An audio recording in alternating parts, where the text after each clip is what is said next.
क्या TikTok use करना safe है? कुछ ही दिनों पहले TikTok crossed 1 billion downloads world wide. इसका मतलब है कि 1/7 of the world population is using TikTok. इस ऐप पर किस टाइप का कंटेंट होता है, वो क्या सोशल मैसेज देता है, वो अच्छा है या नहीं, ये सब बात की बात है। Right now I want to share with you something very dangerous that I discovered about TikTok. You think that I am making sense? इस वीडियो को शेयर जरूर कीजिए क्योंकि इस वीडियो से किसी ना किसी को हेल्प हो सकती है। आज एक्चुअली मैं बहुत एडवेंचरस फील कर रहा था तो मैंने टिकटॉक डाउनलोड किया और मुझे एक काफी अजीब चीज रियलाइज हुई। यू सी, जब आप कोई वीडियो रिकॉर्ड करने की कोशिश करते हैं तब टिकटॉक आपसे आपकी कैमरा की, ऑडियो रिकॉर्ड करने की और SD कार्ड एक्सेस करने की परमिशन मांगता है। ये सारे परमिशंस मांगना बहुत सारे ऐप्स में कॉमन होता है, लेकिन प्रॉब्लम उस चीज की है जिसकी परमिशन टिकटॉक आपसे मांगता नहीं है लेकिन फिर भी डेटा आपसे चुराता है। That's your location.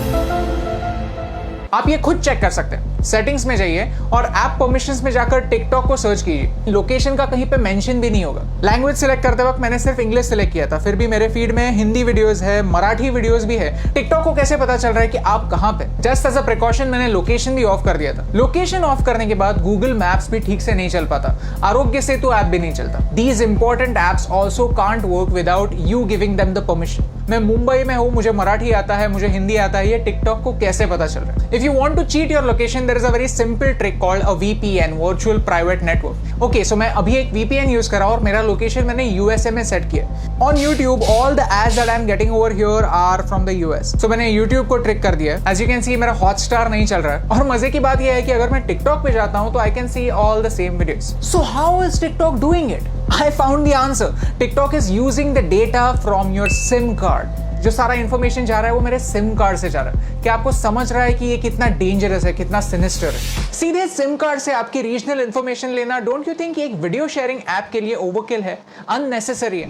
And the worst part is इसके बारे में कोई वार्निंग नहीं है। द ऐप जस्ट सेज कि we will automatically collect it, that's it. ये डिस्कवर करने के बाद मैंने टिकटॉक की प्राइवेसी पॉलिसी कंप्लीटली पढ़ी और उसमें मुझे कुछ ऑब्जेक्शनेबल पॉइंट्स दिखे। If you link any social media account to TikTok then TikTok वहां की इंफॉर्मेशन यूज कर सकता है आपके बारे में जानने के लिए। टिकटॉक कंटेंट डिलीवरी के लिए HTTP सर्वर्स यूज करता है, HTTPS नहीं, सिक्योर्ड सर्वर्स नहीं। तो ये सर्वर्स हैक हो सकता है। इस वीडियो में किसी ने डेमोन्स्ट्रेट किया है कि कैसे ऑफिशियल अकाउंट से एक गलत मैसेज फॉरवर्ड हो सकता है। आपका अकाउंट डिलीट होने के बाद भी टिकटॉक जब तक चाहे आपका डेटा उनके सर्वर्स में रख सकता है। और मेरा टिकटॉक के साथ सबसे बड़ा प्रॉब्लम है आर्टिफिशियल इंटेलिजेंस। कि ByteDance जो टिकटॉक की पेरेंट कंपनी है वो एक आर्टिफिशियल इंटेलिजेंस कंपनी है। उनका प्रोडक्ट कंटेंट क्रिएशन का प्लेटफॉर्म नहीं है, उनका प्रोडक्ट है algorithm. You see, China wants to be a superpower in AI by 2030. Computer की भाषा क्या होती है?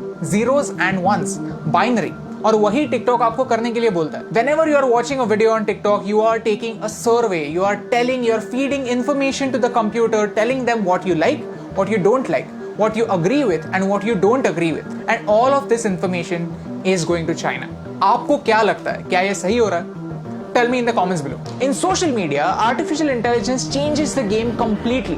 कंप्यूटर डिसाइड करता है कि आपको क्या देखना चाहिए और क्या नहीं देखना चाहिए। सर्च का ऑप्शन ना होने की वजह से प्लेटफॉर्म कंट्रोल करता है कि आप क्या देखेंगे और ये एक बड़ा प्रॉब्लम है। ओके, सो चाइना पर आता है। चाइना में ऐसा लॉ है कि if you are a Chinese company, then you have to share the data that you collect with the Chinese government. And because of this, Indian ministry of defence ने armed forces को 42 apps अपने phone से delete करने के लिए कहा। India does not have a proper data protection act. We ourselves need to be extra safe. China में freedom of press है ही नहीं। पूरी प्रेस गवर्नमेंट के कंट्रोल में। Syria, Saudi Arabia, Afghanistan, Somalia, ये कंट्रीज भी फ्रीडम ऑफ प्रेस की स्केल पर चाइना से ऊपर आती हैं। और यही सारे रेस्ट्रिक्शंस उन सारे लोगों पर भी अप्लाई हो जाते हैं जो चाइनीज एप्स यूज करते हैं। Start talking about Tibet, start talking about Hong Kong, start talking about Taiwan. अगर आपका वीडियो स्ट्रेट अवे बैन नहीं हुआ तो वो ज्यादा लोगों तक नहीं पहुंचेगा। यू सी, आज चाइना को तिब्बत से प्रॉब्लम है, कल अरुणाचल प्रदेश से भी हो सकती है, लद्दाख से भी हो सकती है। If you can't talk about this stuff, how will you know about it? How will you raise your voice? And by using these Chinese apps we are supporting China's version of the internet.